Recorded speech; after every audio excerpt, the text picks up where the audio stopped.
Good morning everyone. मेरा नाम अनुराग Kumar Krishnamurthy public school का फिजिक्स फैकल्टी हूं और आज जो है आपको फिजिक्स का रिफ्लेक्शन ऑफ लाइट का वन शॉट रिवीजन जो है हम करवाने जा रहे हैं।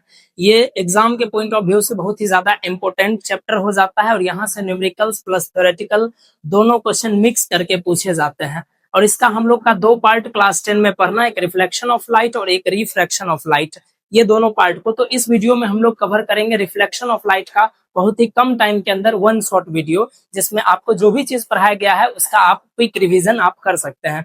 तो चलिए बिना समय गवाए हुए स्टार्ट करते हैं हम लोग रिफ्लेक्शन ऑफ लाइट का वन शॉट वीडियो। तो देखिए, सबसे पहले अगर इंट्रोडक्शन पोर्शन की अगर बात करें तो लाइट का आपसे पूछा जाता है कि डेफिनेशन क्या होता है। तो लाइट आप किसको बताएंगे? लाइट का बेसिक डेफिनेशन जो बचपन से हम लोग पढ़ते हुए आए हैं वो है हमारा कि एनीथिंग मतलब लाइट जो है सिंपल सा एक एनर्जी का फॉर्म होता है। Light is a form of energy which makes the things visible. मतलब कोई भी लाइट जो है एक एनर्जी का फॉर्म होता है जिसकी वजह से हम किसी भी चीज को आसानी से देख पाते हैं। अच्छा, एक चीज यहाँ पे समझने वाली बात यह है कि डेफिनेशन बोलते समय बहुत बार हम लोग बचपन से ये बोलते हुए आए हैं कि लाइट जो होता है ये सोर्स ऑफ एनर्जी है। तो लाइट सोर्स ऑफ एनर्जी नहीं है, लाइट खुद ही किसी दूसरे सोर्स से बना हुआ है। तो इसीलिए लाइट को यहाँ पर सोर्स ऑफ एनर्जी नहीं बोलेंगे, लाइट को यहाँ पर फॉर्म ऑफ एनर्जी बोलेंगे। तो ये पहला डेफिनेशन आपका हो जाएगा कि लाइट जो है एक एनर्जी का एक ऐसा फॉर्म होता है जिसकी वजह से हम किसी भी अन्य चीजों को आसानी से देख पाते हैं। इसके अलावा अगर आप जी, ये डेफिनेशन तो आप 6 में भी 8 में भी पढ़े हैं, लेकिन सेम डेफिनेशन अब हर क्लास में कैरी नहीं करना है। जिससे आपका क्लास ऊपर होता है तो उस क्लास के साथ साथ आपका डेफिनेशन का स्टैंडर्ड भी अप होना चाहिए। तो इसलिए आपके क्लास के लेवल के अनुसार से ये दूसरा डेफिनेशन सही है कि लाइट जो होता है ये एक इलेक्ट्रोमैग्नेटिक वेव होता है। अब पहले नंबर समझिए कि इलेक्ट्रोमैग्नेटिक वेव क्या होता है। एक होता है हमारा इलेक्ट्रिसिटी और एक होता है हमारा मैग्नेट। अब इलेक्ट्रिसिटी के कारण इलेक्ट्रिक फील्ड जनरेट होता है और मैग्नेट के कारण मैग्नेटिक फील्ड जनरेट होता है। और जब यही दोनों वेव आपस में सुपर इम्पोज करेगा, जैसे एग्जांपल के तौर पे आप समझिएगा, ये इलेक्ट्रिक फील्ड है हमारा इस तरह से, और अगर एक हमारा हो जाएगा इस तरह से मैग्नेटिक फील्ड, तो ये दो सुपर इम्पोज किया है। तो यही वाला जो सुपर इम्पोज करने के बाद जो ग्राफ बन रहा है इसको कहते हैं इलेक्ट्रोमैग्नेटिक वेव। समझे? तो ये इलेक्ट्रोमैग्नेटिक वेव हमारा हो जाता है। तो लाइट जो है ये यही इलेक्ट्रोमैग्नेटिक वेव होता है और हर एक वेव के पास अपना वेवलेंथ होता है। क्लास 9 में आप पढ़े होंगे वेवलेंथ क्या होता है। तो ये वेव का जो हाईएस्ट पॉइंट होता है इसको क्रिस्ट बोलते हैं, वेव का लोएस्ट पॉइंट होता है उसको ट्रफ बोलते हैं। तो फिर यहाँ पर भी क्रिस्ट हो गया। तो लगातार दो क्रिस्ट या फिर लगातार दो ट्रफ के बीच का जो दूरी होता है इसी को हम लोग वेवलेंथ कहते हैं, जिसको हम लोग लेमडा से डिनोट करते हैं। ये चीज है हमारा। तो इसका वेवलेंथ अपना होता है। तो लाइट का जो वेवलेंथ होता है वो होता है 3600 एंगस्ट्रॉम से लेकर के 7800 एंगस्ट्रॉम तक। अब ये एंगस्ट्रॉम क्या होता है? तो एंगस्ट्रॉम एक यूनिट होता है हमारा लेंथ के मापने का, जिसमें एक एंगस्ट्रॉम में 10⁻⁻10 मीटर, मतलब 1 मीटर का कोई टुकड़ा ले लीजिए, इस पर 10 जीरो बैठा दीजिए और इतना टुकड़ा में कोई चीज को काटते हैं तो उसका एक टुकड़ा जो बनेगा वो टुकड़ा हमारा जो होगा वो 1 एंगस्ट्रॉम के बराबर होगा। अब इसमें भी दो लाइट होता है। एक हमारा जो है अगर व्हाइट लाइट को स्प्लिट करेंगे तो 7 कलर्स में वो टूटेगा, तो जिसमें जो है विबियोर के नाम से हम लोग जानते हैं, VIBGYOR। अब इसमें ध्यान दीजिएगा कि ये वायलेट लाइट जो होता है इसका सबसे कम वेवलेंथ होता है और रेड लाइट जो होता है वो उसका सबसे ज्यादा वेवलेंथ होता है। अब यहाँ पर ध्यान रखना इस चीज को है कि जो लाइट रेड रहेगा, मतलब जिसका वेवलेंथ ज्यादा होगा, वो लाइट डेविएट कम होगा। मतलब इस तरीका से समझिए कि जिस पर पेरेंट्स की निगरानी जल्दी होगा वो बच्चा भटकेगा नहीं, तो मतलब ये भटकेगा बहुत ही कम।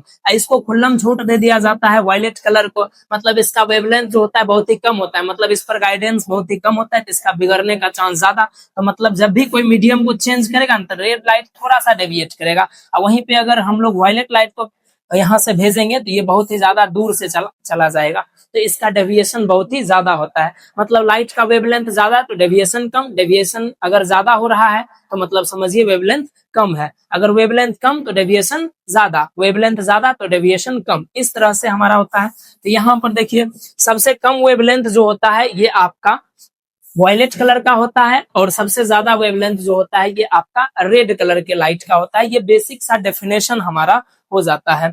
इसके बाद अगर हम लोग बात करते हैं इस जगह पर लाइट का, ये तो आपका डेफिनेशन हो गया लाइट का। इसके बाद अगर इसको देखते हैं तो इस पर हमारा आता है लाइट का कुछ अपना प्रॉपर्टीज होता है। प्रॉपर्टीज कहने का मतलब जैसे इंसान के अंदर भी कुछ कुछ गुण होता है, जैसे किसी इंसान को मेहनत करके कमाना अच्छा लगता है, किसी को चोरी करके अच्छा लगता है, तो मतलब हर एक इंसान का अलग अलग अपना गुण होता है। इसी बेसिस पर अगर हम लोग देखेंगे तो लाइट का भी अपना कुछ गुण होता है, जिसमें सबसे पहला चीज होता है कि लाइट जो होता है ये हमेशा स्ट्रेट लाइन पर ट्रेवल करता है, कभी भी इधर उधर लहरिया कट मारते हुए इधर उधर घूमते हुए नहीं जा सकता है। लाइट हमेशा स्ट्रेट लाइन पर ट्रेवल करेगा, जिसके कारण से इसके मोशन को जो है हम लोग बोलते हैं रेक्टिलिनियर मोशन।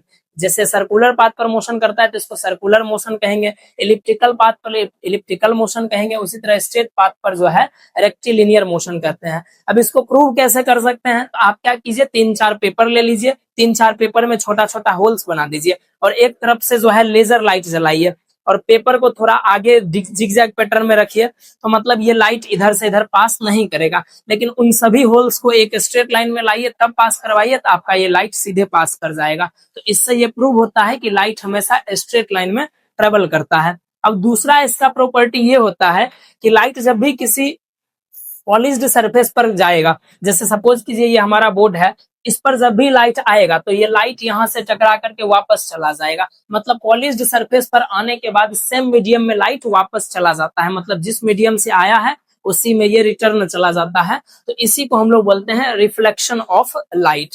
तो इसके पास ये चीज होता है, अगर सेम मीडियम में आया पॉलिश्ड सरफेस पर तो वापस चला जाएगा। अगर एक मीडियम से दूसरे मीडियम में जा रहा है लाइट, इसका जो है सो रास्ता चेंज होता है। मीडियम का मतलब कि जिससे लाइट ट्रेवल कर सके उसको हम लोग कहते हैं मीडियम। और मीडियम भी हमारा दो प्रकार का होता है, एक होता है रेरर मीडियम, एक होता है डेंसर मीडियम। रेरर का मतलब हुआ जिस मीडियम का डेंसिटी कम होगा, डेंसर का मीडियम हुआ जिस मीडियम का डेंसिटी ज्यादा होगा। जैसे हवा और वैक्यूम ये हो गया हमारा रेरर मीडियम। उसी की रिस्पेक्ट में अगर ग्लास को देखते हैं, वाटर को देखते हैं, डायमंड को देखते हैं, ये सब चीज हो गया हमारा डेंसर मीडियम। तो डेंसर मीडियम में जो होता है लाइट जो होता है पाथ अपना चेंज करता है। अगर मीडियम चेंज कर रहा है मतलब रेरर से डेंसर में आएगा या डेंसर से रेरर में जाएगा तो पाथ उसका चेंज होगा। इसको हम लोग आगे देखेंगे कि किस तरह से चेंज होता है। तो यहाँ पर उसके बाद देखिए लाइट जब एक मीडियम से दूसरे मीडियम में जाता है तो उसका वेवलेंथ भी चेंज होता है और वेवलेंथ के चेंज होने की वजह से उसका स्पीड भी चेंज हो जाता है। अब आप यहाँ पर ध्यान ये रखिएगा कि अगर मीडियम हमारा रेरर है तो उसमें लाइट का स्पीड कम हो जाएगा और मीडियम हमारा डेंसर है तो लाइट का स्पीड ज्यादा हो जाएगा। इसको प्रैक्टिकली आप समझिए कि इसको ज्यादा टेक्निकल टर्म में समझने की जरूरत नहीं है, इसको आप बहुत ही आसान भाषा में समझ सकते हैं। जैसे एग्जाम्पल के तौर पे आप समझिए इसको कि अगर हम लोग बहुत ही भीड़ भाड़ वाले इलाके से दौड़ करके जाते हैं, समझे, अगर मान के चले कहीं मेला वगैरह लगा हुआ है, भीड़ भाड़ है, तो भीड़ भाड़ वाला इलाका में आपको बोला जाएगा कि दौड़ करके एक जगह से दूसरी जगह जाने में, तो वहां पर आपका स्पीड स्लो हो जाएगा क्योंकि वहां पे भीड़ भाड़ रहेगा, पॉपुलेशन डेंसिटी ज्यादा रहेगा, लोगों की संख्या वहां ज्यादा होगी, इस कारण से आपका स्पीड ऑटोमेटिक घट जाएगा। मतलब मीडियम अगर डेंसर हुआ तो स्पीड हो गया कम। अगर मान कर चलिए खुला फील्ड में जहां पर बहुत बड़ा फील्ड है, 2-4 आदमी ही है, वहां दौड़ करके जाने बोला गया तो वहां पर आप तेजी से ट्रेवल कर लीजिएगा। मतलब अगर वहां पर पॉपुलेशन डेंसिटी कम हुआ, आपका जो स्पीड है दौड़ने का वो फास्ट हो जाएगा। तो उसी तरीका से लाइट अगर डेंसर मीडियम में एंटर करता है तो उसका स्पीड स्लो हो जाता है, लाइट अगर रेरर मीडियम में है तो उसका स्पीड फास्ट हो जाएगा। एग्जाम्पल के तौर पर लाइट अगर हवा में या वैक्यूम में ट्रेवल करेगा तो उस समय स्पीड बढ़ जाएगा। और इसी में अगर लाइट अगर पानी में ट्रेवल करा, शीशा में ट्रेवल करा या डायमंड में, हीरा में ट्रेवल करा तो इसमें उसका स्पीड घट जाएगा एज रिस्पेक्ट टू हमारा जो एयर है या फिर वैक्यूम है इसके रिस्पेक्ट में। तो ये ध्यान रखिएगा। लेकिन एक चीज आपको ध्यान यहाँ पर रखना है कि लाइट जो होता है ये इसका जब भी यहाँ पर जो है मीडियम चेंज होता है तो एक चीज हमारा जो है सो ये चेंज नहीं होता है। वो क्या चीज है? वो इसका फ्रीक्वेंसी है। लाइट जब भी अपना मीडियम चेंज करेगा उसका फ्रीक्वेंसी कभी भी चेंज नहीं होगा। और ये ध्यान रखिएगा कि लाइट का स्पीड हवा में 3 × 10⁸ मीटर पर सेकेंड है। इसको अगर बोलिएगा तो 30 करोड़ मीटर पर सेकेंड हुआ या फिर 3 लाख किलोमीटर पर सेकेंड हुआ। ये चीज हो गया। इसके बाद जो है लाइट का जो स्पीड होता है ये रिफ्रैक्टिव इंडेक्स के इनवर्सली प्रोपोर्शनल होता है। मतलब एक बात समझिएगा कि जो रेरर मीडियम होगा ना उसके पास रिफ्रैक्टिव इंडेक्स भी कम होगा लेकिन उसमें लाइट का स्पीड ज्यादा होगा, और जो डेंसर मीडियम होगा उसका डेंसिटी भी ज्यादा, उसका मास भी ज्यादा, उसका रिफ्रैक्टिव इंडेक्स भी ज्यादा, लेकिन लाइट का स्पीड कम हो जाता है। तो इस चीज को आप ध्यान रखिएगा। इसके बाद हमारा आ जाता है यहाँ पे कुछ बेसिक टर्म जो कि लाइट को पढ़ने से पहले यहाँ जानना है, जिसमें सबसे पहले आता है रे ऑफ लाइट। मतलब रे ऑफ लाइट क्या है कि अगर आपको बोला जाएगा कि कहीं से कहीं जाना है तो आपको डायरेक्शन दिया जाएगा। उसी तरीका से लाइट अगर अपना सोर्स से निकलता है, सपोज कीजिए कि लाइट जो है अपने सोर्स से यहाँ से निकला है, तो लाइट ये जो ट्रेवल कर रहा है ये पाथ, तो ये सिंगल स्ट्रेट लाइन जो लाइट के प्रोपोगेशन का डायरेक्शन बताए कि लाइट किधर से किधर जा रही है, उसको हम लोग कहते हैं रे ऑफ लाइट।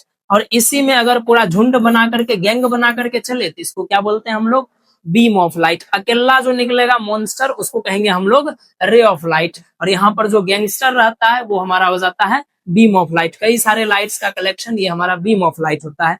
इसके बेसिस पर हमारा 3 प्रकार का बीम होता है, एक होता है पैरेलल, एक होता है कन्वर्जिंग और एक होता है हमारा डाइवर्जिंग बीम। तो इसको ध्यान से समझिएगा, ये तीनों डिफरेंस आपका हो जाता है। अब इसमें क्या है, हमारा पैरेलल बीम ये होता है कि जहां पर लाइट जो जा रहा है वो कभी भी आपस में नहीं मिलेगा, मतलब हर जगह पर इसके बीच का जो डिस्टेंस होगा, ये कांस्टेंट रहेगा। मतलब ये जहां से चला और जहां तक जाएगा ये कभी भी आपस में नहीं मिलेगा, वो हो जाएगा हमारा पैरेलल बीम। उसके बाद होता है हमारा कन्वर्जिंग बीम, मतलब ओरिजिनेट तो अलग अलग जगह से हुआ है, मतलब अलग अलग जगह से आया है, लेकिन मिलेगा सब एक जगह पे। एग्जाम्पल के तौर पे आप अलग अलग जगह से अपने घर से आए हैं लेकिन सब स्कूल पहुंचे हैं, तो मतलब एक जगह पे पहुंचे हैं, तो ये हो गया कन्वर्जिंग, समझे। उसके बाद डाइवर्जिंग होता है छुट्टी का टाइम, एक जगह से निकले हैं अलग अलग जगह हो जाएंगे, तो ये हमारा होता है डाइवर्जिंग। मतलब जिसका ओरिजिनेटिंग पॉइंट सेम हो लेकिन टर्मिनेटिंग मतलब जहां जाएगा वो जो होता है डिफरेंट होता है, ये वाला जो बीम होता है इसको हम लोग कहते हैं डाइवर्जिंग बीम। तो ये टाइप्स ऑफ बीम हमारा हो जाता है। अब इसके बाद देखिए, लाइट को जो है हम लोग उसमें कलर कॉम्बिनेशन के बेसिस पर 2 प्रकार से बांटे हैं। एक हमारा होता है मोनोक्रोमेटिक लाइट और दूसरा होता है पॉलीक्रोमेटिक, जिसको डाइक्रोमेटिक भी बोला जाता है। तो मोनोक्रोमेटिक जिसमें एक ही कलर से अगर लाइट बना है, सिंगल कलर का वेवलेंथ रहेगा, तो उसको कहेंगे मोनोक्रोमेटिक लाइट। एग्जांपल के तौर पे आपका लेजर लाइट जो होता है वो सिंगल कलर का होता है। सोडियम लाइट्स वगैरह जो देखते होंगे आप लोग एनएच वगैरह या कोई भी मेन रोड पे, वो जो छोटा छोटा लगा हुआ होता है पट्टी पीला टाइप का, वो सोडियम लाइट होता है, जिसपे लाइट पड़ने के बाद वो रिफ्लेक्ट करता है, तो ये हमारा मोनोक्रोमेटिक लाइट हो जाता है। पॉलीक्रोमेटिक लाइट क्या होता है, जिस लाइट में 2 या 2 से ज्यादा वेवलेंथ, मतलब जो लाइट 2 या 2 से ज्यादा कलर से बना हुआ होगा वो हमारा पॉलीक्रोमेटिक लाइट होगा। एग्जाम्पल के तौर पे व्हाइट लाइट या सनलाइट, इसको जब स्प्लिट करेंगे तो ये 7 अलग अलग रंगों में टूट जाता है। VIBGYOR, ये चीज हम लोग जानते हैं। ये 7 अलग अलग कलर्स कौन कौन हो जाता है हमारा, तो ये कलर्स हो जाता है VIBGYOR, VIBGYOR, violet, indigo, blue, green, yellow, orange और लास्ट में रेड, ये 7 कलर्स में टूट जाता है। तो ये सब तो हमारा बेसिक इंट्रोडक्शन पोर्शन का है। इसके बाद जो है हमारा ये आ जाता है कहाँ पे, लाइट का जो मेन पोर्शन है, फेनोमेना ऑफ लाइट के बेसिस पे, कि लाइट की वजह से कितनी प्रकार की घटनाएं होती है, इसको अगर हमको देखना है तो ये हमारा टोटल 5 प्रकार का होता है। इसको ध्यान से देखिएगा, लाइट को हम फेनोमेना के बेसिस पर कि कौन कौन सा घटना होता है इसकी वजह से, इसके बेसिस पर हम लोग 5 प्रकार से बांटे हैं।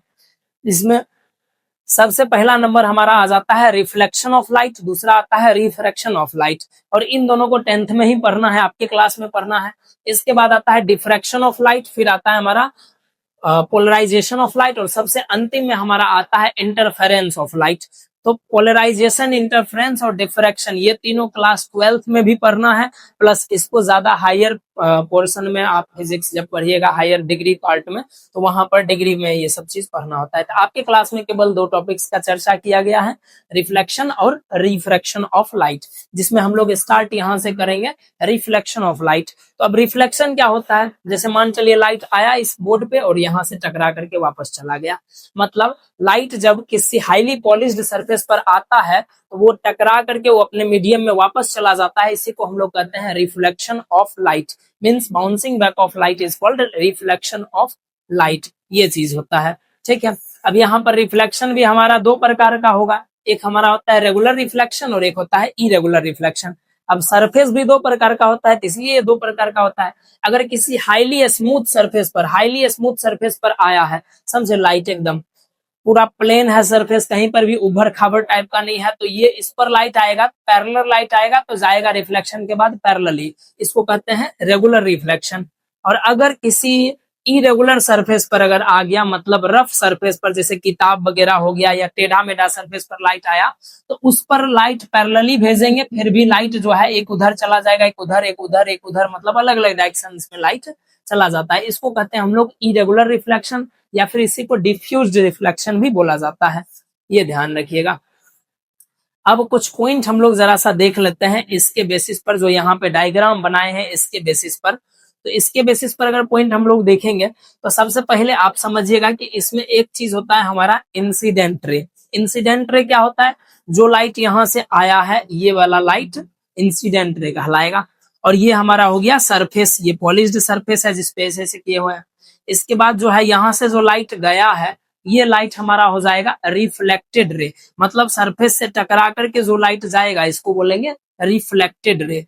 और उसके बाद जहां पर से आया है, इस पर से एक ना परपेंडिकुलर इमेजनरी एक परपेंडिकुलर लाइन हम लोग लेते हैं, जो कि सरफेस के साथ यहाँ परपेंडिकुलर होगा, तो इसको हम लोग प्यार से बोलते हैं नॉर्मल, समझे? इसको नॉर्मल बोला जाता है। अब ध्यान ये रखिएगा कि नॉर्मल और इंसिडेंट रे के बीच के एंगल को एंगल ऑफ इंसिडेंस बोला जाता है, नॉर्मल और रिफ्लेक्टेड रे के बीच के एंगल को एंगल ऑफ रिफ्लेक्शन बोला जाता है। अब ध्यान ये एक और चीज रखना है कि ये हो गया हमारा क्या चीज, ये हो गया हमारा सरफेस, और इस सरफेस और इंसिडेंट रे के बीच के एंगल को ग्लेंसिंग एंगल ऑफ इंसिडेंस बोला जाता है, और इस सरफेस और रिफ्लेक्टेड रे के बीच के एंगल को ग्लेंसिंग एंगल ऑफ रिफ्लेक्शन बोला जाता है, ये ध्यान रखिएगा। तो अगर आप लॉ ऑफ रिफ्लेक्शन पढ़ते हैं तो उसमें क्या देखते हैं कि एंगल आई बराबर क्या होता है, एंगल आर, मतलब angle of incidence is equal to angle of reflection. तो सेम उसी तरीका से glancing angle of incidence is equal to glancing angle of reflection होता है। जैसे अगर ये पूरा स्ट्रेट लाइन है तो यहाँ 180 डिग्री का एंगल बनेगा, ठीक है। अगर मान लीजिए एंगल ऑफ इंसिडेंस 30 है, तो एंगल ऑफ रिफ्लेक्शन भी कितना हो जाएगा, 30 हो जाएगा। और नॉर्मल जो होता है ये पूरा बनाता है 90 डिग्री का एंगल, तो ये 30 है तो बचा हुआ कितना हो गया, 60 डिग्री हो गया। इधर वाला भी हो जाएगा हमारा 60 डिग्री, समझे? तो एक तरफ 90, दूसरे तरफ भी 90। तो जिस तरह एंगल ऑफ इंसिडेंस आपस में बराबर हुआ एंगल ऑफ रिफ्लेक्शन के, उसी तरह ग्लेंसिंग एंगल ऑफ इंसिडेंस और ग्लेंसिंग एंगल ऑफ रिफ्लेक्शन, ये दोनों भी आपस में बराबर हो जाता है, ये ध्यान रखिएगा। अब हम लोग बात करते हैं यही चीज पे जो अभी बताए हैं कि लॉ ऑफ रिफ्लेक्शन। तो हमारे पास दो लॉ ऑफ रिफ्लेक्शन होता है, जिसमें से फर्स्ट लॉ ऑफ रिफ्लेक्शन जो होता है ये है हमारा क्या चीज, एक हमारा फर्स्ट लॉ ऑफ रिफ्लेक्शन है कि angle of incidence and angle of reflection ये दोनों आपस में क्या हो जाता है, बराबर हो जाता है। यहाँ अभी बताए हम लोग इंसिडेंट रे और नॉर्मल के बीच के एंगल को हम लोग एंगल ऑफ इंसिडेंस बोलते हैं, रिफ्लेक्टेड रे और नॉर्मल के बीच के एंगल को एंगल ऑफ रिफ्लेक्शन बोलते हैं। तो angle of incidence is equal to the angle of reflection, this is the first law of reflection. And the second law of reflection क्या है, ये चीज कि ये इंसिडेंट रे जो था ये हमारा इंसिडेंट रे, ठीक है, ये इंसिडेंट रे और ये रिफ्लेक्टेड रे, ये इंसिडेंट रे, ये रिफ्लेक्टेड रे और ये नॉर्मल, ये तीनों आपस में एक ही पॉइंट पर मिलेगा। वो प्लेन जो जिस पर ये इंसिडेंट हुआ है इस पर एक ही पॉइंट पर मिलेगा, और इस पॉइंट को हम लोग कहते हैं पॉइंट ऑफ इंसिडेंस। तो इंसिडेंट रे, रिफ्लेक्टेड रे और नॉर्मल, ये तीनों एक ही प्लेन पर लाई करता है, एक ही प्लेन पर रहता है और एक ही पॉइंट पर भी रहता है, जिस पॉइंट को हम लोग बोलते हैं पॉइंट ऑफ इंसिडेंस, ये ध्यान रखिएगा।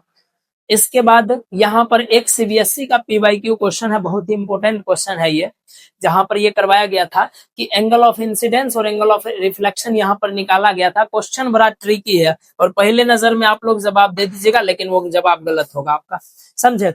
तो यहाँ पर क्या बोला गया कि वो लाइट जो है आपका ये आया है किसी सरफेस पर परपेंडिकुलरली, लाइट कहाँ आया है, परपेंडिकुलरली आया है। तो आपसे पूछा गया what is the angle of incidence, और हम एडिशनल क्वेश्चन यहाँ कर दिए हैं what is the angle of reflection, ठीक है। तो आपसे पूछा गया था एंगल ऑफ इंसिडेंस क्या होता है, आपसे पूछा नहीं गया लेकिन भविष्य में पूछा जा सकता है आपसे। तो देखिए लाइट कहां से भेजा गया, परपेंडिकुलरली, और ऑप्शन में पहला क्या दिया था 90 डिग्री, दूसरा दिया था 60 डिग्री, तीसरा दिया था 180 डिग्री और चौथा दिया था हमारा 0 डिग्री। अब इसमें से चार ऑप्शन में से आपको टिक मारना है कि करेक्ट कौन सा ऑप्शन होगा कि लाइट जो है किसी सरफेस पर परपेंडिकुलरली आया है। तो बताइए what is the angle of incidence. तो इसमें क्या आंसर, तो ज्यादातर बच्चा मार देगा परपेंडिकुलरली आया है 90 डिग्री मार देते हैं, लेकिन हो जाएगा गलत और कट जाएगा आपका मार्क्स। तो यहाँ पर होता है क्या है, ये सरफेस है, ये परपेंडिकुलर है, ठीक है, और यही है हमारा नॉर्मल भी, और लाइट भी आया है यहीं पर से, सेम इसी लाइन पर से लाइट भी जो है हमारा आया है। ठीक है, मतलब नॉर्मल और इंसिडेंट रे सेम है, कोई अलग अलग नहीं है। अब आपसे क्या बोले हैं, आपसे बोले हैं हम कि नॉर्मल और इंसिडेंट रे के बीच के एंगल को एंगल ऑफ इंसिडेंस बोला जाता है। तो यहाँ देखिए सेम लाइन पैरेलल लाइन है, यहाँ पे ये लाइन और ये लाइन दोनों हो गया कोइंसिडेंट लाइन सेम डायरेक्शन में। मतलब अगर पैरेलल लाइन है और पैरेलल लाइन सेम डायरेक्शन में जा रहा है तो इस जगह एंगल जो बनता है हमारा, इस जगह जो थीटा बनेगा, थीटा मतलब एंगल जो है हमारा ये 0 डिग्री का बनेगा। मतलब दो पैरेलल लाइंस, अगर दो ट्रैक पर ट्रेन पैरेलली दौड़ रही है तो मतलब दोनों के बीच का कोई एंगल बनेगा? नहीं बनेगा। अगर एंगल बनता तो दोनों आगे जाकर भिड़ जाता, टकरा जाता। तो इसीलिए तो पैरेलल लाइंस है सेम डायरेक्शन में, एंगल हमारा हो जाएगा 0 डिग्री, इसलिए इसका आंसर 0 डिग्री हो जाता। अब एडिशनल क्वेश्चन हम आपसे पूछे हैं कि एंगल ऑफ रिफ्लेक्शन क्या होगा, तो यहाँ पे दो आंसर होगा। पहला नंबर की अगर आप लॉ ऑफ रिफ्लेक्शन को फॉलो करते हैं तो इस जगह उसके अनुसार एंगल आई बराबर एंगल आर होगा, तो इस जगह पे 0 डिग्री आंसर हो जाएगा।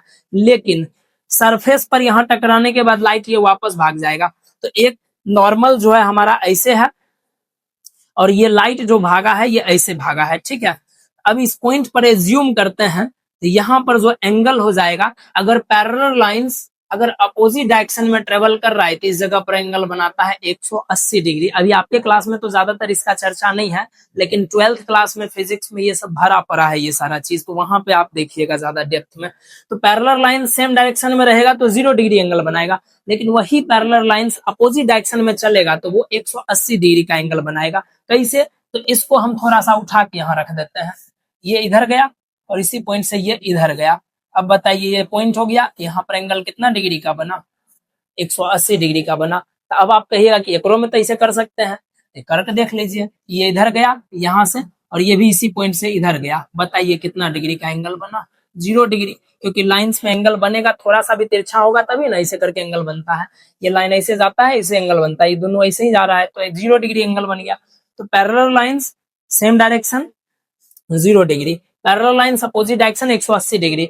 तो यहाँ पर लॉ ऑफ रिफ्लेक्शन हो जाएगा आपका गलत, यहाँ पर एंगल हो जाएगा हमारा 180 डिग्री का। अगर टकरा करके वापस गया है तो एंगल ऑफ रिफ्लेक्शन 180 डिग्री आ जाएगा, 0 डिग्री नहीं होगा। लेकिन अगर आप कहेगा कि एंगल ऑफ रिफ्लेक्शन और एंगल ऑफ इंसिडेंस दोनों ये तो इक्वल होता है लॉ ऑफ रिफ्लेक्शन के अनुसार, तब 180 कैसे हुआ? या तो ये गलत तो वो गलत, दोनों में से कोई गलत नहीं है।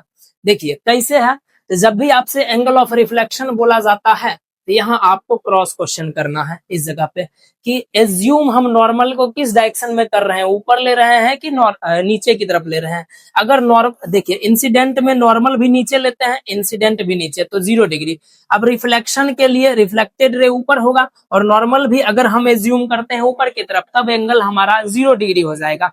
लेकिन अगर नॉर्मल बोलेंगे नीचे की तरफ है और ऊपर जा रहा है रिफ्लेक्टेड रे, तब बन जाएगा 180 डिग्री। तो ये कंडीशनल क्वेश्चन है यहाँ पर, तो वो कंडीशन के अनुसार आप जवाब दीजिएगा। चिंता नहीं कीजिए, ये आपके क्लास में नहीं पूछेगा, आपके क्लास में तो कम से कम नहीं पूछेगा, ये 12th में पूछ सकता है, पर आपके क्लास में इतना नहीं पूछेगा, क्योंकि जानता है सीबीएसई कि आपके क्लास के बच्चों के पास छोटा सा दिमाग होता है और अगर ज्यादा प्रेशर डालेंगे शॉर्ट सर्किट हो जाएगा तो दिक्कत हो जाएगा। इसलिए इसमें 0 डिग्री आंसर मार दीजिएगा। अगर कोई टीचर पूछे तो आप यहाँ पर से इस तरह से जवाब देंगे। तो आज बस इतना तक ही रखते हैं, इसके आगे का जो टॉपिक है हम लोग नेक्स्ट वीडियो में कवर करेंगे।